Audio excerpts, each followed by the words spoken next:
Hello everyone, welcome to the channel the Phidias academy. आप सभी का आपके अपने education channel the Phidias academy में बहुत बहुत स्वागत है। मैं कपिल शांडिल्य आप सभी का बहुत बहुत स्वागत करता हूँ। Very good morning to all of you. और आज का दिन आपके लिए बेटर हो, यही दुआ करते हैं।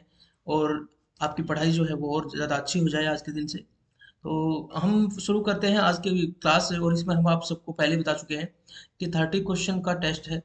30 MCQ आपसे के लिए लेके आए हैं और उसमें आपका टेस्ट लिया जाएगा। आप लाइव चैट में इन्वॉल्व होकर आप अपने आप को जो है दूसरों के साथ कंपेयर करके अपनी तैयारी को टेस्ट कर सकते हैं। ऑलरेडी एडवांस में आपको बता दिया गया था कि ये जो टॉपिक का टेस्ट होना है, थ्योरी आपको रिवाइज कर दी गई है। तो हम आराधन का उत्तर दृढ़ आराधन से देने की कोशिश कर रहे हैं आप सभी के साथ। और आप सभी अगर हमारे चैनल पर नए हैं तो हमारे चैनल जो सोशल मीडिया के जितने भी प्लेटफॉर्म हैं आप उनको ज्वाइन कर लीजिए। यूट्यूब चैनल हमारा द फीडियाज एकेडमी, इसको सब्सक्राइब कर लीजिए ताकि आपको रेगुलरली क्लास की अपडेट मिलती रहे और टेस्ट की अपडेट मिलती रहे और बाकी सारी इन्फॉर्मेशन मिलती रहे। इसके अलावा आप हमें मेटा पे भी फॉलो कर सकते हैं, मतलब जो फेसबुक का नया नाम मेटा हो गया उस पर फॉलो कर सकते हैं। और टेलीग्राम चैनल पे जुड़ जाइए। टेलीग्राम पे चैनल पे जुड़ जाना बहुत ज़रूरी है, क्योंकि बहुत सारे बच्चे अभी तक टेलीग्राम चैनल से नहीं जुड़े हैं और वहाँ पर आपको कुछ इंपॉर्टेंट नोट्स और कुछ टेस्ट वगैरह भी लिए जाते हैं, वो आप सब वहाँ पर जाके कर सकते हैं। तो हम आपको बता देते हैं कि हम डीएसएसबी और केवीएस से रिलेटेड जो है प्रिपरेशन आपको करवाते हैं। डीएसएसबी की बहुत सारी जॉब्स की और केवीएस की पीआरटी टीजीटी पीजीटी की तैयारी आपको करवाते हैं। तो आप सभी अगर यह चैनल पर नए हैं तो जल्दी से सब्सक्राइब कर लीजिए और जल्दी से तैयार हो जाइए आज के टेस्ट में शामिल होने के लिए। जो टॉपिक है वो air, it's component and atmosphere, उसके बारे में हम ये क्वेश्चन लेके आए हैं। आई होप कि आप तैयारी करके आए हैं तो अभी पता चल जाएगा। शुरू करते हैं। एक क्वेश्चन पिछला पर रह गया, उसको हम करेंगे पहले। पिछले टॉपिक से क्वेश्चन रह गया, लेकिन मुझे लगता है क्वेश्चन आपके लिए अच्छा रहेगा। Civil rights are given to individual by home. नागरिक अधिकार व्यक्ति को किसके द्वारा दिए जाते हैं, ये क्वेश्चन रह गया था। और मुझे लगा कि इस क्वेश्चन को आपको आना चाहिए और इसको जो है पेश करना चाहिए आपके सामने। नेचर के द्वारा दिए जाते हैं, गॉड के द्वारा दिए जाते हैं, या स्टेट के द्वारा, या पीपल के द्वारा। देखिए, नागरिक किसके होते हैं? राज्य के होते हैं, देश के होते हैं। तो ये अधिकार राज्य के द्वारा दिए जाते हैं। सिविल राइट्स जो होते हैं वो राज्य के द्वारा दिए जाते हैं। ये क्वेश्चन पिछले टॉपिक से रह गया था। अब हम शुरू करते हैं हमारा main topic. The atmosphere of the earth is mainly heated by which by radiation which are mainly. जो पृथ्वी का वायुमंडल है उन विकिरणों से गर्म होता है, जो मुख्यतः रेडिएटेड बाय सन होता है, रेडिएटेड बाय लैंड होता है, रेडिएटेड बाय वाटर होता है and radiated by land and water होता है। पृथ्वी का वायुमंडल उन विकिरणों से गर्म होता है जो मुख्यतः किसके द्वारा विकिरणित होते हैं? सूर्य के द्वारा, भूमि के द्वारा पुनः विकिरणित, और पानी द्वारा फिर से विकिरण, और भूमि और पानी द्वारा पुनः विकिरणित। ये क्वेश्चन बहुत इंपॉर्टेंट है। जो सन की रेडिएशन होती है वो स्मॉल वेव लेंथ की होती है, वो हमारे एटमॉस्फेयर में अंदर प्रवेश तो कर जाती है, ठीक है, लेकिन इनसे हीटिंग नहीं होती है। जब ये टकराती है अर्थ से तो अर्थ की हीटिंग होती है। और जो ये आपको मैं एक कंसेप्ट बताता हूँ।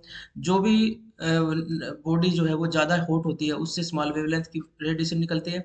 और जो कम हॉट होती है, जैसे कि धरती सन जितना तो हॉट नहीं होगी, इसलिए इससे लार्ज वेवलेंथ की वो निकलती है, रेडिएशन निकलती है। और ये लार्ज वेवलेंथ की रेडिएशन अर्थ के एटमॉस्फेयर से बाहर नहीं निकल पाती। इनको ट्रैप कर लिया जाता है ग्रीन हाउस गैसेज के द्वारा। ठीक है, ग्रीन हाउस गैसेज खास तौर से दो गैसेज मैं आपको बताऊंगा। CO2, CH4, ये ग्रीन हाउस गैसेज है। नंबर 1 पे ये है, नंबर 2 पे ये है। तो ये दोनों गैसेज के द्वारा और वाटर वेपर के द्वारा उसको ट्रैप कर लिया जाता है। तो इसी वजह से ये जो रेडिएशन निकले हैं, ये जो ट्रैप किए गई हैं अर्थ से निकले हैं। ठीक है, और अर्थ पे वाटर और लैंड दोनों के द्वारा ये रेडिएटेड किए जाते हैं। ये आपको बता दिया जा रहा है। तो सूर्य का द्वारा जो विकिरण आती है वो एनर्जी तो लिए होती है, लेकिन उससे हीटिंग नहीं होती। हीटिंग होती है भूमि और पानी द्वारा जो पुनः विकिरणित की जाती है। तो आप जो खाना बनाते हैं, जो तवा होता है रोटी बना, वो तवे से आपको क्या लगता है कैसे रेडिएशन निकलते होंगे? क्योंकि सन जितना हॉट नहीं है तो वो लार्ज वेवलेंथ के रेडिएशन निकलते हैं। ध्यान रखना है हमारी बॉडी से, क्योंकि हमारी बॉडी के अंदर भी 37 डिग्री टेम्परेचर है, तो उससे भी रेडिएशन निकलते हैं। लेकिन ये इतना हॉट नहीं है, इससे भी लार्ज वेवलेंथ के रेडिएशन निकलते हैं। ठीक है, तो आप सभी को ये ध्यान रखना है कि जो कम हॉट बॉडी होती है उससे जो जो रेडिएशन निकलते हैं वो लार्ज वेवलेंथ के होते हैं। और सन जैसी जो बहुत ज़्यादा गर्म बॉडी होती है उससे स्मॉल वेवलेंथ के रेडिएशन निकलते हैं। लार्ज वेवलेंथ के रेडिएशन ज़्यादा दूर तक नहीं जा पाते, ट्रैप हो जाते हैं, और स्मॉल वेवलेंथ के दूर तक ट्रेवल कर लेते हैं। तो इसका सही आंसर हो गया है डी। अब आगे बढ़ते हैं नए क्वेश्चन पे। नया क्वेश्चन क्या कहता है? If there were no atmosphere around the earth, the temperature of the earth will be. अगर कोई भी एटमॉस्फेयर नहीं है अर्थ पे, तो टेम्परेचर जो है अर्थ पे वो कैसा होगा? यदि पृथ्वी के चारों ओर वायुमंडल नहीं होगा तो तापमान कैसा होगा? इंक्रीज हो जाएगा, बढ़ जाएगा, वृद्धि हो जाएगी उसमें, कौन डिक्रीजिंग, ये घटता रहेगा, या इंक्रीज हो जाएगा दिन के दौरान और डिक्रीज हो जाएगा नाइट के दौरान? दिन के दौरान ये बढ़ जाएगा और रात के दौरान ये कम हो जाएगा, अनअफेक्टेड, कोई इफेक्ट नहीं होगा। तो इसका सही आंसर क्या होगा? इसका सही आंसर है सी। इसके पीछे रीजन ये है कि दिन के दौरान अगर यहाँ पर एटमॉस्फेयर नहीं होगा तो सन का जो रेडिएशन है, सन एक एक एल्बिडो होता है, एल्बिडो होता है जो सन के रेडिएशन बाहर से ही रिफ्लेक्ट कर दिए जाते हैं बादलों के द्वारा, बर्फ की चोटियों के द्वारा। तो ये एल्बिडो बढ़ जाएगा और सन का इंसोलेशन यानी कि सूर्य तप जो है वो बढ़ जाएगा। सन की टोटल जो रेडिएशन है वो धरती तक पहुंचने लग जाएगी और फिर हीटिंग बहुत ज़्यादा होगी। तो दिन के दौरान तो ये होगा। और रात के दौरान क्या होगा? अभी क्या होता है कि जो हीट रेडिएशंस होते हैं उनको ट्रैप कर लिया जाता है अंदर ही, बादलों के द्वारा, वाटर वेपर के द्वारा। अब एटमॉस्फेयर नहीं होगा तो रात के दौरान वो सारे के सारे बाहर निकल जाएंगे और रात के दौरान जो है फ्रीजिंग हो जाएगी। ठीक है, मतलब दिन में हम बहुत ज़्यादा गर्मी फील करेंगे और रात को बहुत ज़्यादा ठंड फील करेंगे। इसका सही आंसर ये है सी।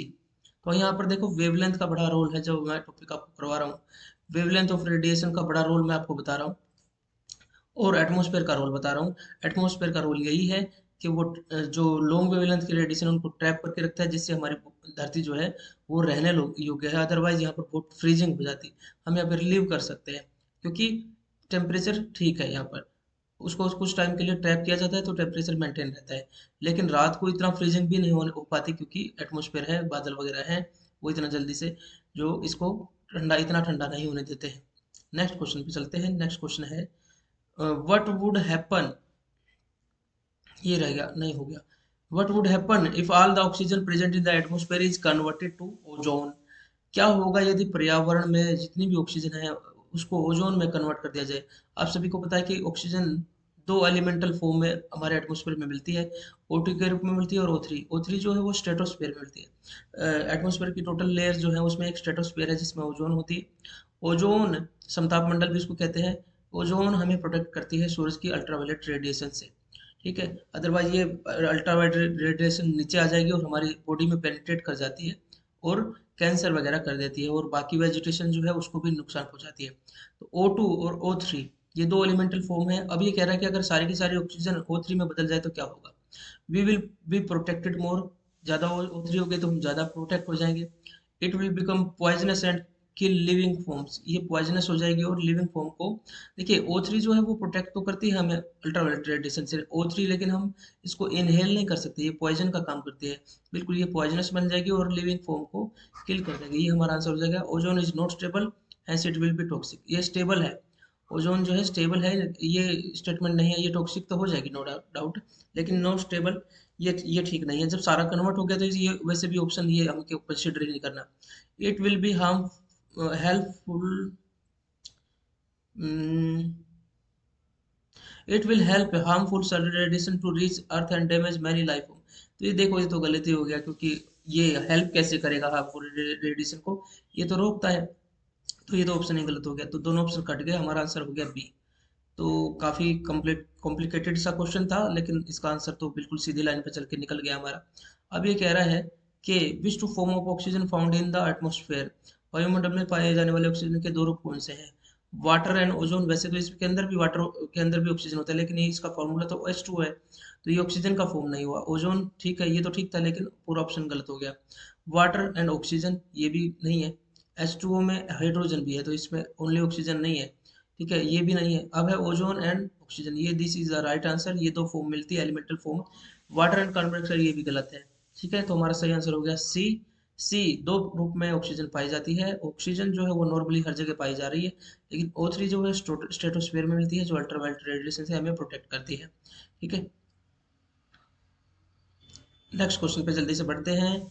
The process of nitrogen fixation by bacteria does not take place in presence of what? देखिए, हमारी एटमॉस्फेयर के अंदर बहुत सारी गैसेज होती हैं, एक नाइट्रोजन होती है, एक ऑक्सीजन होती है। ठीक है, और उसके N2 O2 और इसके साथ साथ तीसरे नंबर पे ऑर्गन है और CO2 है। इनको हम देखें, अगर इसकी परसेंटेज देखें तो ये इतना परसेंट होता है, ये 21% होता है। ठीक है, ये 0.93% होता है और ये 0.03% होता है। तो ये इसका सही सीक्वेंस है। तो ये इतनी सारी ऑक्सीजन है तो सही एटमॉस्फेयर के अंदर, लेकिन पौधों को नाइट्रोजन चाहिए ही। पौधों को वो जो है अपने भोजन बनाने के लिए, प्रोटेक्शन जो प्रोडक्ट बनाने के लिए वो नाइट्रोजन चाहिए, लेकिन ये एलिमेंटल फॉर्म की नाइट्रोजन को ये डायरेक्ट नहीं ले पाते। ये ले पाते हैं इसको नाइट्राइट और नाइट्रेट के रूप में, ठीक है, नाइट्रेट एंड नाइट्राइट के रूप में, जो कि कोलाइडल सॉल्यूशन है। तो इनको ये ले पाते हैं, और वो नाइट्रेट और नाइट्राइट में इसका कन्वर्जन जो किया जाता है बैक्टीरिया के द्वारा, जिनको कहते हैं नाइट्रोजन फिक्सेशन बैक्टीरिया। ये ये फ्री लिविंग भी होते हैं, पानी के अंदर बहुत सारे मिलते हैं। इसके अलावा ये लेग्यूम प्लांट जो होते हैं, जो द्विबीजपत्री जिनको कहते हैं, जिनके बीज को अगर देखें उसमें दो दो पार्ट होते हैं, लेग्यूम प्लांट्स के जड़ों में मिलते हैं, जो कि फिक्सेशन करते हैं। सिम्बायोटिक रिलेशन कहा जाता है। ये सिम्बायोटिक रिलेशन में क्या होता है, दोनों को बेनिफिट होता है। जो बैक्टीरिया है, नाइट्रोजन फिक्सेशन बैक्टीरिया, उनको भोजन मिलता है पौधों से, और ये बैक्टीरिया उनको नाइट्रोजन फिक्स कर करके देते हैं नाइट्रेट और नाइट्रेट्स के रूप में। तो ये कह रहा है कि नाइट्रोजन फिक्सेशन जो प्रोसेस जो है वो by bacteria does not take place in presence of what. ये जो प्रोसेस है वो किसके प्रेजेंस में नहीं होती है। देखिए, molecular form of hydrogen, hydrogen अगर मॉलिक्यूलर फॉर्म में H2 फॉर्म में है, तो elemental form of oxygen, water, water की प्रेजेंस में, और एलिमेंटल फॉर्म ऑफ नाइट्रोजन। तो यहाँ पर नाइट्रोजन का तो कोई रोल ही नहीं है। देखिए, बहुत सारे जो फ्री लिविंग बैक्टीरिया हैं ये ऑक्सीजन की प्रेजेंस में वर्क नहीं करते हैं। ऑक्सीजन जो है प्रेजेंट होती है तो एनोरेबिक रेस्पिरेशन करते हैं वो, और उनके प्रेजेंस में ये नाइट्रोजन फिक्सेशन नहीं हो पाती। इसका सही आंसर हो गया बी। क्वेश्चन नंबर 7, सॉरी कौन सा हो गया ये, okay. The nitrogen molecules present in air can be converted into nitrates and nitrites by whom? तो ये क्वेश्चन भी वैसा ही है लगभग। वायु में उपस्थित नाइट्रोजन के अणुओं को किसके द्वारा नाइट्रेट और नाइट्राइट में परिवर्तित किया जाता है? A biological process of nitrogen fixing bacteria present in the soil. ये तो आंसर मुझे लगता है यही हो सकता है, बाकी ऑप्शन भी लेकिन देख लेना चाहिए। A biological process of carbon fixing bacteria present in the soil. देखिए, हम नाइट्रोजन फिक्सेशन कर रहे हैं तो कार्बन फिक्सिंग का क्या रोल हो गया, तो ऑप्शन ही कट गया। ठीक है, उसके बाद है any of the industries manufacturing nitrogenous compound. तो इंडस्ट्रीज के द्वारा, एटमॉस्फेयर के द्वारा जो है वो किया जाता है। इंडस्ट्रीज भी अगर ऐसा करती है तो वो बैक्टीरिया की मदद से करती हैं। ये भी आंसर गलत हो गया। The plant used as cereal crop. अनाज की फसलों की, अनाज नहीं लेग्यूम, जो दालों वाले होते हैं ना, दाल वाले, तो यहाँ पे पल्सेज वाला लेग्यूम प्लांट्स होते हैं ना, उसका अगर दिया जाता आंसर तब तो ठीक हो जाता, लेकिन ये अनाज कह रहा है, अनाज से नहीं होता है। ये ऑप्शन भी कट गया। तो राइट आंसर इज ए। आप सभी आंसर देते रहिए, ठीक है, आंसर देते रहिए और अपने आप को देखते रहिए। कोई बच्चा आंसर दे देता है, गलत हो जाता है, कोई बात नहीं, उसको रिट्रैक्ट करने की जरूरत नहीं है, लेकिन देखिए बाकी बच्चों का आंसर क्या है, और यहाँ से आपको माहौल मिलेगा, फीलिंग मिलेगी कि आपकी तैयारी कैसे चल रही है, आपको रिवीजन कर रहे हैं। ये भी एक तरीके का बढ़िया रिवीजन है जो मैं आपको करवा रहा हूँ। और इसके साथ साथ मैं आप सभी को, जो ओल्ड बच्चे हैं, उनको तो मैं कहूँगा कि आप अपने नोट्स को अपडेट करते रहिए, ठीक है। नए नए फैक्ट अगर आपको मिलते हैं उसको अपडेट कर लीजिए, ठीक है। और साथ ही साथ अपना जो साथ में नोट्स लेके बैठे हैं उनको रिवाइज करने का भी कोशिश कीजिए, क्योंकि इतना टाइम मिल जाता है आपको साथ साथ। चलिए चलते हैं नेक्स्ट क्वेश्चन पे। Which of the following is not a green house gas. इनमें से कौन सी एक ग्रीन हाउस गैस नहीं है? Methane, carbon dioxide, carbon monoxide and ammonia. कौन सी एक ग्रीन हाउस गैस नहीं है? तो इसमें देखिए, मिथेन तो है, CH4 तो है, ठीक है, CO2 भी है, ठीक है, कार्बन मोनोऑक्साइड एंड अमोनिया, इन पे आपको जो है डाउट है, तो ये तो है और ये नहीं है, तो आपका सही आंसर हो गया। नंबर 1 पे तो ये है, नंबर 2 पे ये है, ये भी आपका सीक्वेंस याद रख सकते हैं। कार्बन डाइऑक्साइड हम जब रेस्पिरेशन करते हैं उससे मिलती है। इसके अलावा कार्बन डाइऑक्साइड जो है बर्निंग ऑफ फ्यूल से भी निकलती है। ये CH4 जो है ये दलदली एरिया से निकलती है। इसके अलावा जो जानवरों का पेट होता है उसके अंदर भी CH4 निकलती है।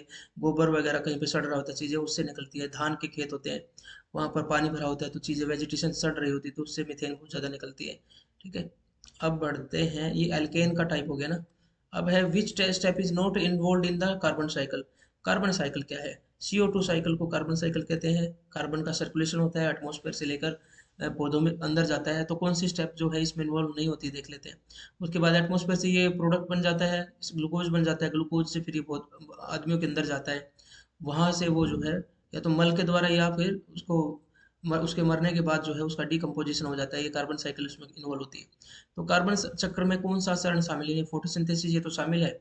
इसमें CO2 प्लस H2O को जोड़ के सनलाइट की वजह में ग्लूकोज बनाया जाता है, ठीक है। C6H12O6 ये ग्लूकोज जो है फाइनल प्रोडक्ट बनता है CO2 और H2 के कॉम्बिनेशन से सनलाइट के प्रेजेंस में ग्रीन लीव्स के द्वारा जो है उनके अंदर क्लोरोफिल होता है। क्लोरोफिल को वो यूज करते हैं। क्लोरोप्लास्ट, देखिए प्लांट एनिमल के अंदर एक सेल के अंदर एक कंपोनेंट होता है जो एनिमल के अंदर नहीं होता, क्लोरोप्लास्ट। ठीक है, ये क्लोरोप्लास्ट दो तरह का होता है, एक क्रोमोप्लास्ट। क्रोमोप्लास्ट जो आपने फूल देखे हैं उनके कलर को देखे होंगे, डिफरेंट कलर प्रोवाइड करता है। और क्लोरोफिल जो कि ग्रीन प्लांट होते हैं, ग्रीन पत्ते होते हैं, उनका कलर प्रोवाइड करता है। तो ये क्लोरोफिल जो है वो फोटोसिंथेसिस की साइट है, यहाँ पर फोटोसिंथेसिस होता है in the presence of sunlight. यहाँ पर पौधे पौधे अपना खाना बनाते हैं। तो फोटोसिंथेसिस में तो कार्बन सर्कुलेट हो रहा है, ठीक है, ये तो ऑप्शन हो ही गया। अब है ट्रांसपीरेशन। ट्रांसपीरेशन क्या है? पौधों के पत्तों से पानी जो होता है, एक्स्ट्रा वाटर होता है, वो हमेशा वाष्प बन के उड़ता रहता है। जो पौधे जो होते हैं उन पौधों के पत्तों में सेल्स होते हैं, स्पेशल सेल्स, इनको कहते हैं स्टोमेटा। ठीक है, इन स्टोमेटा से पौधे जो एक्स्ट्रा वाटर है उसको लूज कर देते हैं। लगभग 70% के आसपास वाटर जितना पौधे लेते हैं उसको ट्रांसपीरेशन की प्रोसेस के द्वारा भेजते रहते हैं। तो इसमें कोई भी सर्कुलेशन कार्बन का नहीं हुआ, ये तो H2O का और ऑक्सीजन का, और H2O का सर्कुलेशन हुआ है। तो ये ऑप्शन इन्वॉल्व नहीं है। रेस्पिरेशन में क्या होता है? रेस्पिरेशन में ये जो C6H12O6 बना है, ये ऑक्सीजन की प्रेजेंस में टूट जाता है फिर से CO2 में, H2O में, और एनर्जी रिलीज हो जाती है। तो यहाँ पर तो सर्कुलेशन हो रहा है, तो ये आंसर हो गया इसका। Burning of fossil fuel. Fossil fuel जब जलते हैं तो आपने देखा होगा कि हाइड्रोकार्बन्स होते हैं वो। ठीक है, हाइड्रोकार्बन्स होते हैं वो, आपको पता है हाइड्रोकार्बन्स आपके रूप में पेट्रोलियम आपने पढ़ा होगा। पेट्रोलियम से इतने सारे फ्यूल निकाले जाते हैं, पेट्रोल निकाला जाता है, डीजल निकाला जाता है, वैक्स निकाला जाता है, डाई निकाली जाती है, केरोसिन निकाला जाता है। जब इनकी बर्निंग होती है तो ये हाइड्रोकार्बन कार्बन CO2 में कन्वर्ट हो जाता है, तो ये सर्कुलेशन में हेल्प करता है। तो वापस CO2 जो एटमॉस्फेयर से हमने फिक्स की थी वो वाटर जो है वो वापस उसमें चली गई है। रेस्पिरेशन में भी CO2 वापस चली गई है। तो सर्कुलेशन ऑफ कार्बन दिखा जाए तो बी आंसर जो होगा इसमें, ये इसका पार्ट नहीं है, बाकी सभी पार्ट है। नेक्स्ट क्वेश्चन देख लेते हैं जल्दी से। Ozone hole means, ozone hole का मतलब क्या है? ओजोन होल क्या है असल में? देखिए ओजोन छिद्र का अर्थ क्या है? A large size hole in the ozone layer, thinning of ozone layer, small hole scattered in the ozone layer and thickening of ozone in the ozone layer. Ozone परत में एक बड़े आकार का छेद होता है, ये परत का पतला होना इसको कहते हैं, या उसमें बिखरे हुए छोटे छोटे छेद हैं, या फिर ओजोन परत में ओजोन का मोटा होना। देखिए वैसे तो इसका नाम है ओजोन छेद है, लेकिन ये कोई छेद नहीं है, ये थिनिंग ऑफ ओजोन लेयर है। ओजोन लेयर जो पतली होती जा रही है उसकी जो मोटाई है उसको नापते हैं, और जो पतली होती जा रही है उसको कहते हैं ओजोन होल। ठीक है, पूरा छेद नहीं हुआ है, तो ये इसका आंसर सही हो गया बी। नेक्स्ट क्वेश्चन पे जल्दी से बढ़ते हैं। नेक्स्ट क्वेश्चन क्या कहता है? So this is our 11th question. ठीक है, ozone layer is getting depleted because of what? जो ओजोन परत है स्ट्रेटोस्फेयर के अंदर वो डिप्लीट क्या हो रही है? स्ट्रेटोस्फेयर समताप मंडल, जहां पर आप सभी जानते हैं कि ये 50 किलोमीटर तक होता है, और इसके अंदर क्या होता है? टेम्परेचर राइज करता है। आपने देखा है ट्रोपोस्फेयर जो होता है, ट्रोपोस्फेयर में आप जैसे जैसे ऊपर जाते हैं सौर मंडल के अंदर, तो टेम्परेचर जो ऊपर जाने के बाद टेम्परेचर डाउन आता जाता है, और ट्रोपोपोज के बाद जो है टेम्परेचर फिर से इंक्रीज होता है, स्ट्रेटोस्फेयर आ गया। इसी ट्रोपोस्फेयर के अंदर मौसम संबंधी सारी घटनाएं होती हैं, तूफान आना या बारिश आना, ओले पड़ना, इस बिजली कड़कना यहीं पे होती है। समताप मंडल जो है काल्म एरिया है, इसलिए समताप मंडल स्ट्रेटोस्फेयर के अंदर ही जो है आप सभी जानते हैं जो वायुयान वगैरह उड़ाए जाते हैं। अब है कि इसके समताप मंडल के अंदर ही एक ओजोन लेयर है, वो क्यों डिप्लीट होती जा रही है, ये आंसर है। देखिए ओजोन लेयर के पीछे जो डिप्लीट होने का कारण जो मैन मेड है, ना कि नेचुरल है। मैन मेड रीजन है क्योंकि मैन ने कुछ ऐसे फ्रीजिंग एजेंट बनाए, वो जो रेफ्रिजरेटर में यूज होते हैं, फ्रीजिंग एजेंट, इनको फ्रीऑन गैस भी कहा जाता है, कहीं कहीं पर आपको फ्रीऑन गैस भी कह दिया जाता है। ये फ्रिज के अंदर और AC के अंदर यूज किए जाते हैं, और इसमें है क्लोरोफ्लोरोकार्बन और हाइड्रोफ्लोरोकार्बन। पहले क्लोरोफ्लोरोकार्बन होते थे, ये जो है बहुत ज़्यादा डिप्लीशन करते हैं, लेकिन इनकी जो लाइफ टाइम है ना वो फिर भी कम थी। फिर हमने बनाए हाइड्रोफ्लोरोकार्बन, जो कम क्वांटिटी में होते हुए भी फ्रीजिंग बहुत ज़्यादा कर देते हैं, लेकिन इनकी लाइफ बहुत ज़्यादा है। दोनों ही कार्बन को जो है ये फ्लोरीन और क्लोरीन वाले जो प्रोडक्ट हैं, उन दोनों से ही ओजोन का डिप्लीशन हो रहा है। Excessive use of automobile, automobile में तो CO2 निकलेगी, SO2 निकलेगी, ज़्यादा से ज़्यादा ये निकलेगा। ठीक है, excessive formation of industrial unit, industrial unit में भी हम फ्यूल यूज करते हैं तो वो ये यूज निकलते हैं। अब है excessive use of man made compound containing both fluorine and chlorine, ये हमारा सही आंसर हो गया। ठीक है, फ्लोरीन एंड क्लोरीन, तो फोम इंडस्ट्रीज में भी इनको यूज किया जाता है, ध्यान रखना, फोम इंडस्ट्री में भी इसको इनको यूज किया जाता है। तो ये CFC और SFC, फ्लोरीन क्लोरीन कार्बन है, इन कंपाउंड है, इनकी वजह से डिप्लीशन ऑफ ओजोन हो रहा है। एक्सेसिव डिफोरेस्टेशन, डिफोरेस्टेशन का मतलब ये है कि डिफोरेस्टेशन का मतलब है CO2 से और O2 से कन्वर्जन से। जब प्लांट्स ज़्यादा होंगे तो CO2 से O2 कन्वर्ट होता रहेगा, और प्लांट्स कम हो जाएंगे तो ये बढ़ जाएगा इनके कंपेरिजन में। तो ये तो CO2 और O2 का है, ना कि CFC और SFC का। तो हमारा सही आंसर हो गया है ये। Which of the following is recently originated problem of environment, ये इनमें से कौन सी एनवायरनमेंट की रिसेंटली ओरिजिनेटेड प्रॉब्लम है? देखिए, ozone layer depletion man made है ना, इससे पहले नहीं होता था मैन मेड, हमने फ्रीजिंग एजेंट बनाए, और ये ओजोन डिप्लीशन की वजह से फिर अल्ट्रावायलेट रेडिएशन नीचे आना शुरू हो गए हैं, और कैंसर की घटनाएं बढ़ती रह जा रही हैं, कैंसर की बीमारी। तो ये तो हमारा मैन मेड है, नो डाउट, क्योंकि हमने CFC और SFC बनाए अपने फायदे के लिए। हम AC और फ्रिज के बगैर नहीं रह सकते हैं, AC पूरा दिन ऑन चाहिए हमें। उसके बाद है ग्लोबल वार्मिंग। ग्लोबल वार्मिंग, देखिए एक चीज होती है, एक होती है green house effect. Green house effect तो हमेशा से होता रहा था।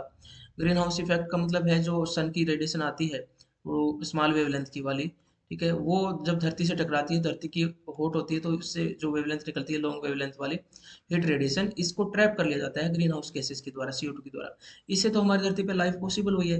लेकिन हमने क्या किया, ग्रीन हाउस गैसेस का बढ़ा दिया है, को बढ़ा दिया है बर्निंग ऑफ फ्यूल के द्वारा और ऑटोमोबाइल यूज करने के द्वारा, इसको बढ़ा दिया है। इसकी वजह से क्या हुआ कि अब जितना टेम्परेचर अर्थ का था उससे ज़्यादा बढ़ रहा है, ठीक है, कार्बन डाइऑक्साइड की क्वांटिटी बढ़ रही है, ऊपर से हमने डिफोरेस्टेशन कर दिया। इसकी वजह से जो CO2 है उसको O2 में भी कन्वर्ट नहीं कर पा रहे हैं। इसी कारण से अब हमारा जो एटमोसफेयर है वो रिलेटिवली पहले के कंपैरिजन में वार्म होने लगा है। तो ग्लोबल वार्मिंग भी मैन मेड ही है, ये भी है, और रिसेंट में ही शुरू हुआ है, तो ऑल ऑफ द वो हमारा सही आंसर हो गया। इसकी एक्सप्लेनेशन को आप ध्यान से सुनिए, मुझे लगता है आपको लिखने की भी जरूरत नहीं रहेगी, आपको समझ में आ जाएगा। when we breathe in air when we breathe in air, nitrogen also goes inside along with oxygen। जब हम सांस लेते हैं, जब हवा में सांस लेते हैं, तो ऑक्सीजन के साथ नाइट्रोजन भी अंदर चली जाती है, यहाँ तक तो ठीक है। इस नाइट्रोजन का क्या भाग्य है, मतलब आगे इस नाइट्रोजन के साथ क्या होता है? तो it moves along with oxygen into the cell, ये कोशिकाओं में ऑक्सीजन के साथ चलता है। उसके बाद it's come out with CO2 during the acceleration, ये सांस छोड़ने के दौरान यह CO2 के साथ बाहर आ जाता है। It is observed only by the nasal cell, ये जो नाक की कोशिकाएं हैं उनके द्वारा ही ऑब्जर्व होता है, अवशोषित होता है। Nitrogen concentration is already more in the cell, so it is not at all absorbed. तो इसका सही आंसर आप बताइए। आपको इसको वो सोचिए, जब तक मैं आपको थोड़ी सा कुछ बातें बताता हूँ। देखिए, आप जो तैयारी कर रहे हैं उस तैयारी को करने के दौरान आपकी अक्सर आपको क्रिटिसाइज किया जाता है। मैं इस क्वेश्चन को हमेशा बताता हूँ कि पहले आपको लोग कि आपके ऊपर लाफ करेंगे, आपके एफर्ट का मजाक बनाएंगे, आप बहुत मेहनत करेंगे।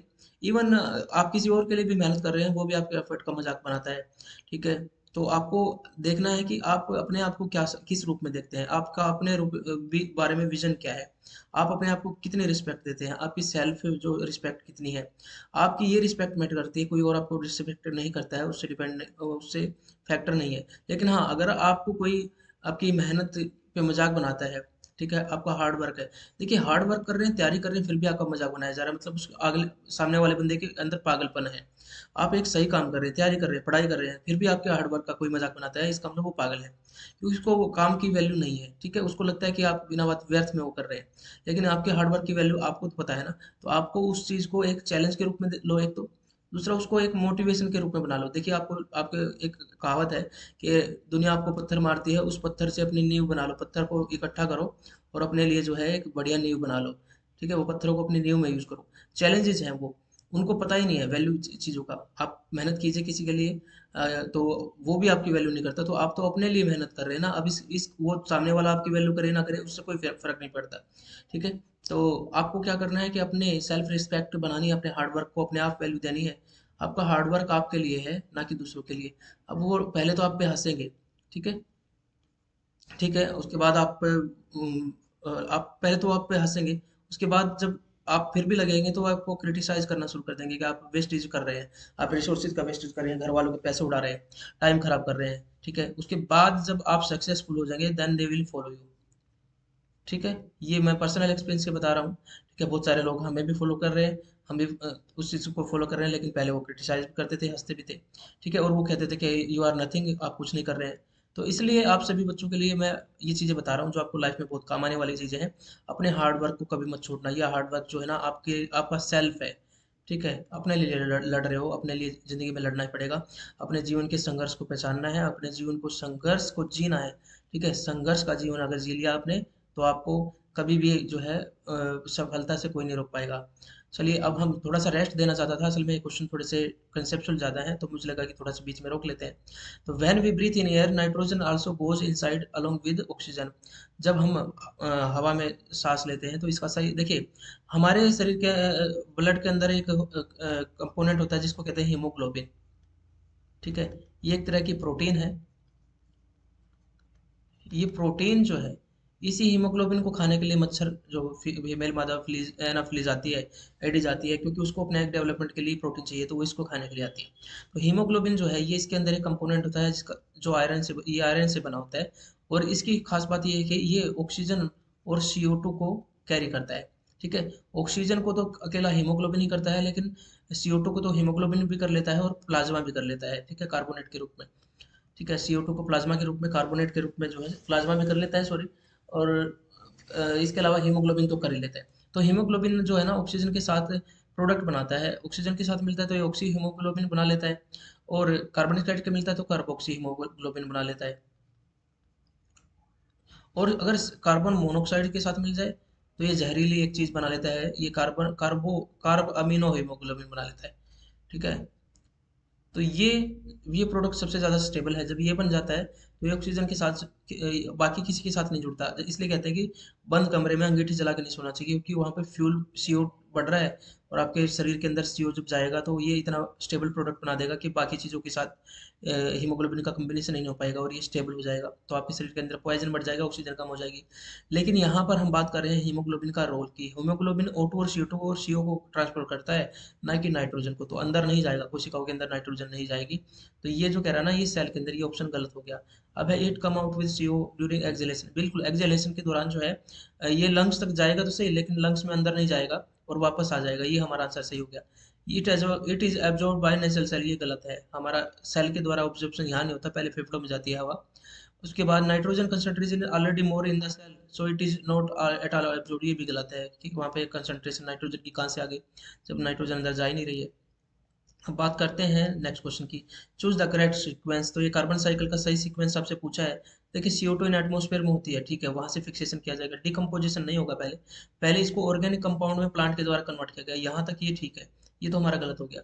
कार्बन डाइऑक्साइड एटमॉस्फेयर में होती है, उसके बाद ऑर्गेनिक कंपाउंड इन प्लांट्स में जो है इसको कन्वर्ट किया जाता है, इसमें ग्लूकोज वगैरह बनाए जाते हैं, कार्बोहाइड्रेट स्टार्च बनाया जाता है, और फिर उसके बाद वो ऑर्गेनिक कंपाउंड एनिमल में आ जाते हैं, हमने खा लिया, ठीक है। और फिर इनऑर्गेनिक कंपाउंड इन सॉइल, जैसे हमारे मल के द्वारा या हम डेड हो जाते हैं तो उसका डिकम्पोजिशन होता है, तो फिर सोइल में वो मिल जाता है। मुझे ये वाला सही लग रहा है। बाकी को भी देख लेते हैं।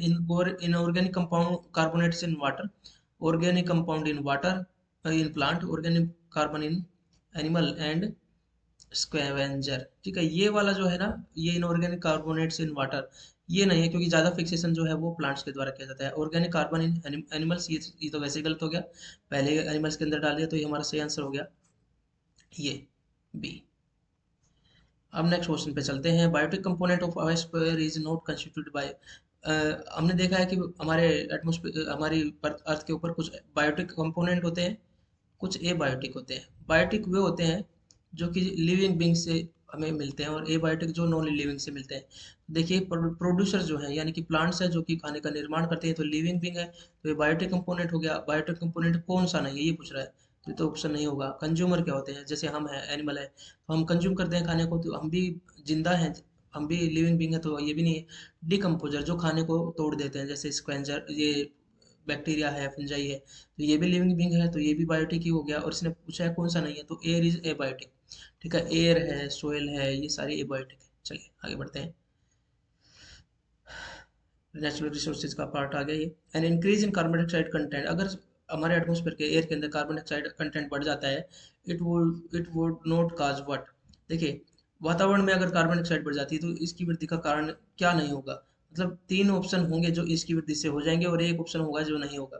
देखिए, more heat to be retained by the atmosphere, क्योंकि CO2 जो है वो ग्रीन हाउस गैस है, तो ये ज़्यादा बढ़ जाएगी, तो ये ज़्यादा हीट को अब्जॉर्ब करने लग जाएगी, तो ये तो ऑप्शन होगा ही होगा, ठीक है। तो ये वाला एक मिल गया। Increase in photosynthesis in plant, बिल्कुल CO2 जो है अगर बढ़ जाती है तो माना जाता है कि जैसे जैसे CO2 बढ़ेगी तो कार्बन फोटोसिंथेसिस बढ़ेगी। ठीक है, ये ऑप्शन भी हमें मिल गया है, तो ये यहाँ पर है। उसके बाद है ग्लोबल वार्मिंग होगी, बिल्कुल ग्लोबल वार्मिंग होगी, हमने देखा है। ठीक है, ग्लोबल वार्मिंग तो होगी, तो ये तो पहले वाले का ही एक एक एप्लीकेशन हो गई। तीन मिल गए। अबंडेंस ऑफ डेजर्ट प्लांट, कह रहे कि रेगिस्तानी पौधों की बहुतायत हो जाएगी, नहीं ये गलत है। जब CO2 ज़्यादा हो जाएगी तो जो सभी जगह पर जो भी पौधे हैं वो बहुत तेजी से ग्रो करेंगे, ये माना जाता है। Oxygen is return to the atmosphere mainly by, वायुमंडल में ऑक्सीजन मुख्य रूप से किसके द्वारा लौटाई जाती है? बर्निंग ऑफ फॉसिल फ्यूल, नहीं जी, इससे तो CO2 लौटाई जाती है, ये तो ऑप्शन गलत हो गया। रेस्पिरेशन, रेस्पिरेशन के द्वारा देखिए, चाहे वो प्लांट्स रेस्पिरेशन करें या एनिमल, दोनों ही रेस्पिरेशन करते हैं और दोनों के द्वारा CO2 को छोड़ा जाता है, ना कि ऑक्सीजन को, ये भी गलत हो गया। फोटोसिंथेसिस ही सही है, इसके द्वारा ऑक्सीजन को छोड़ा जाता है। फंजाई भी वही, इसके द्वारा भी नहीं छोड़ा जाता, तो हमारा सही आंसर हो गया C। ठीक है, अब बढ़ते हैं हम नेक्स्ट क्वेश्चन पे। नेक्स्ट क्वेश्चन क्या कहता है, ये पहले भी हो चुका है मुझे लगता है। Oxygen is harmful for what? Nitrogen fixation bacteria के लिए जो है, देखिए फंस के लिए नहीं, उनके लिए भी नहीं, मैंगो ट्री के लिए भी नहीं। देखिए नाइट्रोजन फिक्सेशन बैक्टीरिया जो है ना, उनको ऑक्सीजन की, ये एनोरोबिक रेस्पिरेशन करते हैं, इनको ऑक्सीजन की जरूरत नहीं होती है, तो इसके ऑक्सीजन की प्रेजेंस में ये ना तो फोटो से वो नाइट्रोजन फिक्सेशन भी नहीं कर पाते हैं, तो ये एक टर्म NCERT से उठाई गई है, इसलिए आपका ये आंसर हो गया, बी आंसर हो गया। नहीं, अब बढ़ते हैं नए क्वेश्चन पे। Pressure is associated with cloudy skies and wet weather, and this pressure is associated with clear and sunny sky। ठीक है, तो कौन सा प्रेशर, अगर एयर प्रेशर ज़्यादा होगा, ठीक है, लो एयर प्रेशर होगा, तो उसके से जो है क्लाउडी स्काई हो जाएगा, बिल्कुल ठीक है। जब धरती पर टेम्परेचर बढ़ता है तो यहाँ की एयर ऊपर उठने लग जाती है, और इसकी वजह से यहाँ पर लो प्रेशर बन जाता है, और आसपास की एयर चारों तरफ से आके यहाँ आती है, और इसकी वजह से फिर मैकेनिकल तरीके से जो है हवा को ऊपर उठाया जाता है, और ये यहाँ पर क्लाउड्स बन जाते हैं और बारिश होती है। तो यहाँ पर लो प्रेशर होना चाहिए पहले पे, तो ये दोनों तो कट ही गए। अब लो प्रेशर, और ये कह रहा है कि यहाँ पे क्लाउडी स्काई हो जाएगा और वेट वेदर यानी कि बारिश होगी, बिल्कुल ठीक है। अब है हाई प्रेशर, नॉर्मल प्रेशर नहीं, हाई प्रेशर, ये वाला हमारा हो गया। High pressure is associated with clear and Sunny sky, जब हाई प्रेशर होता है तो हवा नीचे की तरफ बैठती है, ठीक है, तभी तो हवा प्रेशर ज़्यादा मारेगी, ठंडी हवा नीचे की तरफ बैठती है, इसकी वजह से बादल बनेंगे ही नहीं।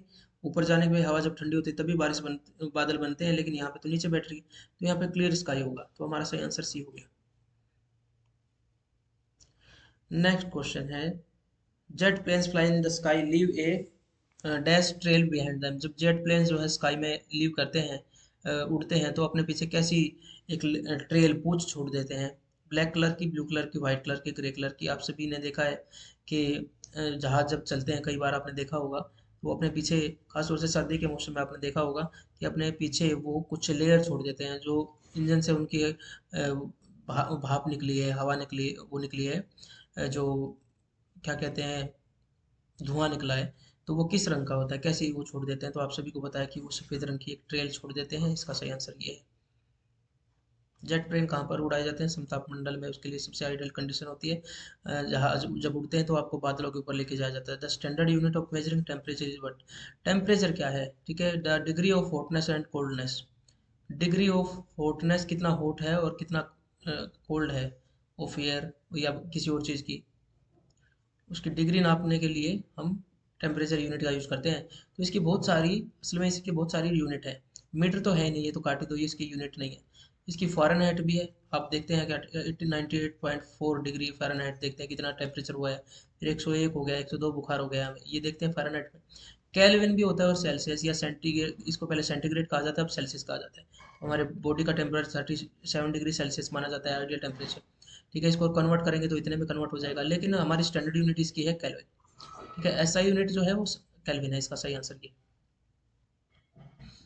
अब बात करते हैं, when water evaporates from land and different water bodies it become, जब डिफरेंट लैंड बॉडी से और भूमि से जल वाष्पित होता है तो यह क्या बन जाता है? तो सीधी सी बात है, अभी तो वो वाष्पित हुआ है तो वाटर वेपर ही बना है, उसके बाद कंडेंसेशन होगा तो बाद की बात है। ठीक है, बर्फ हिमपात, ये तो बात, ये तो कंडेंसेशन की बात है ना। अभी इवेपोरेशन के बाद तो जल वाष्प ही बना है, अब कंडेंसेशन ऊपर जाके होगा, कंडेंसेशन के बाद पूछता तो ये आंसर हो जाते हैं हमारे। ठीक है, अब बढ़ते हैं नेक्स्ट क्वेश्चन की तरफ। तो ये हो गया हमारा 23वां question, cold air is dash then hot air. ठंडी हवा जो है वो गर्म हवा से छोटी, स्मॉल एंड हैवी होती है, डेंसर होती है एंड हैवी होती है, ये सही है। जो ठंडी हवा होती है वो क्या होती है, हवा सिकुड़ जाती है, इसलिए वो डेंस तो बनी जाती है क्योंकि प्रेशर बढ़ रहा है उसके ऊपर, नीचे की तरफ बैठेगी और वो प्रेशर से कंडेंस होती चली जाएगी। उसके साथ साथ भारी हवा जो भी हो जाती है क्योंकि कंडेंस डेंसिटी बढ़ जाएगी, बढ़ गई है ना इसकी। आपने देखा होगा कि गर्मी के मौसम में जब हवा में टायर, आप घर से चलते हैं तो आपको लगता है कि टायर में, गाड़ी के टायर में हवा कम है, लेकिन जो वो गर्म रोड पे जाते हैं तो वो हवा फुल हो जाती है क्योंकि गर्म हो गई, वो एक्सपेंड हो गई है, और एक्सपेंड होगी तो वो लाइट भी हो जाएगी। ठीक है। तो सर्दी में आपको थोड़ा सा जो प्रेशर होता है वो ज़्यादा डलवाना पड़ता है क्योंकि सिकुड़ जाती है। इसके अलावा आपने ये भी देखा होगा कि जब आप सीएनजी डलवाते हैं अपने गाड़ी के अंदर, तो सीएनजी सर्दी में ज़्यादा आती है क्योंकि उसमें कंडेंस हो जाती है। ठीक है, ज़्यादा सिकुड़ जाती है, इसकी वजह से उस सिलेंडर के अंदर ही ज़्यादा आ जाती है वो, और गर्मी में इसके कंपैरिजन में कम आती है, तो इसे सघन और भारी हो जाती है। ठंडी हवा जो ज़्यादा डेंसर होती है, और डेंसर है तो भारी है। नेक्स्ट क्वेश्चन है, the wind blows constantly throughout the air in a particular direction. कौन सी विंड जो है वो पूरे वर्ष में विशेष दिशा में लगातार चलती रहती है, तो जो लगातार चल रही है इसका मतलब वो परमानेंट विंड है।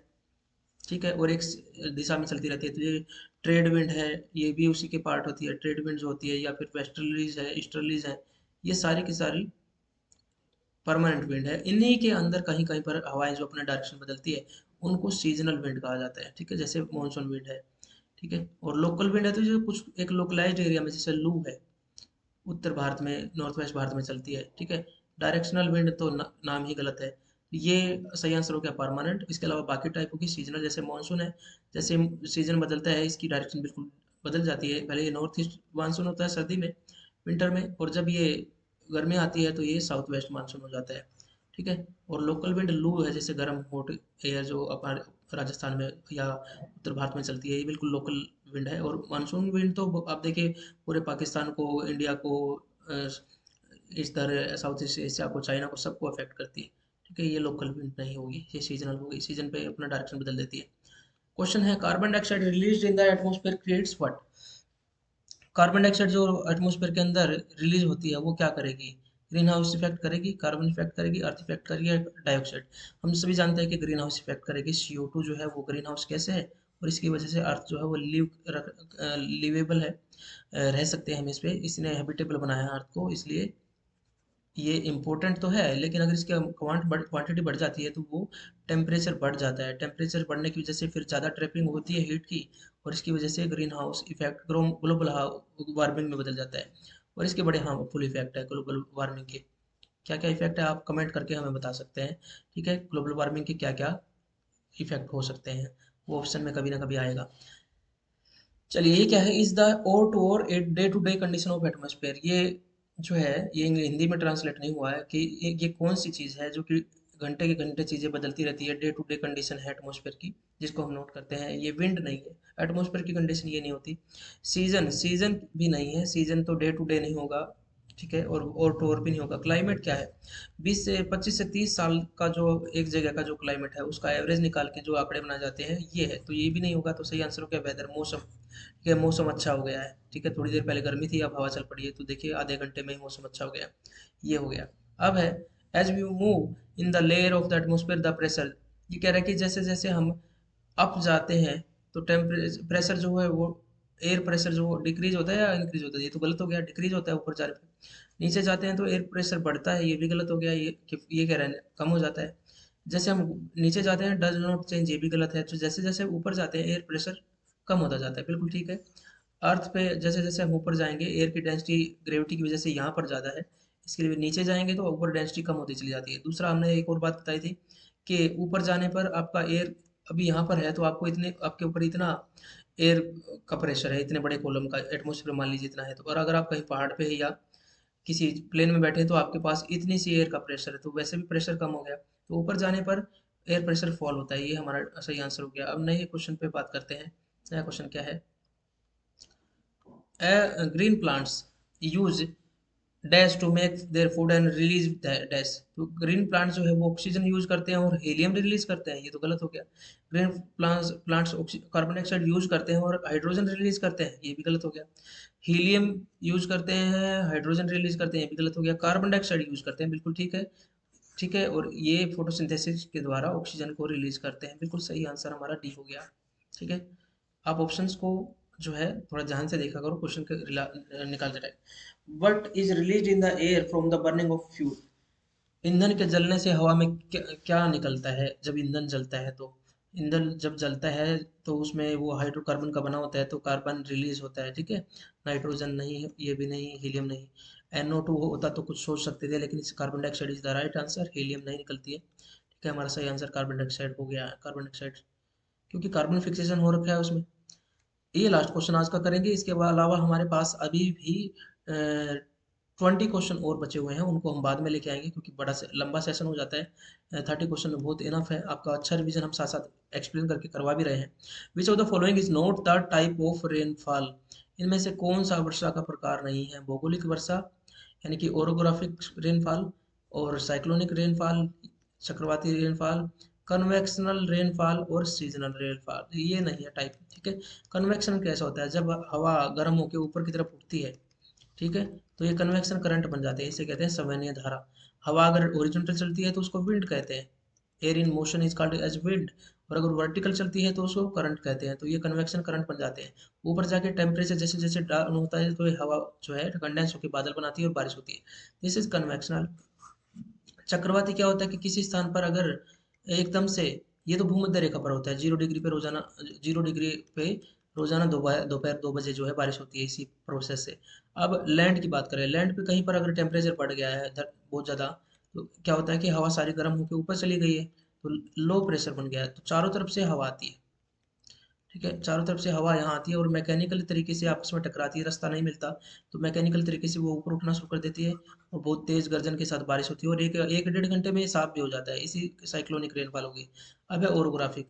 हवा सीधी चल रही है, उसको बारिश नहीं करनी थी नॉर्मली, तो रास्ते में उसको कोई पीछे से हवा रेगुलर आ रही है, रास्ते में कोई ऑब्स्टेकल आ गया, रास्ते में कोई अवरोध आ गया, पहाड़ आ गया, तो इससे टकरा के ये ऊपर की तरफ उड़ेगी, ऊपर उठेगी, तो ये टेम्परेचर डाउन आ जाएगा, ऊपर जाके टेम्परेचर कम होता है और बादल हो गए और बारिश हो गई, पर्वतीय वर्षा कहते थे इसको। ठीक है, मौसमी वर्षा का इसका टाइप नहीं है। तो यहाँ पर हम इस सेशन को एंड करते हैं। आई होप कि आपको ये यूजफुल लगा है, अगर यूजफुल लगा है तो आप प्लीज़ आप इसको लाइक भी कीजिए, ठीक है। और अगर आपको ये पसंद आया है तो आप इसको सब अभी अभी जो है इसको शेयर भी कर सकते हैं, ठीक है। और रिवीजन के लिए ये अच्छा टॉपिक है, बाद में इसको रिवाइज करते रहिए, बहुत अच्छा टॉपिक रहेगा, बहुत अच्छे क्वेश्चन सेट इसके अंदर है। और किसी को कुछ भी डाउट रहा है किस क्वेश्चन में, वो कमेंट में आपसे पूछ सकता है, डाउट पूछ सकता है हमारे कमेंट में।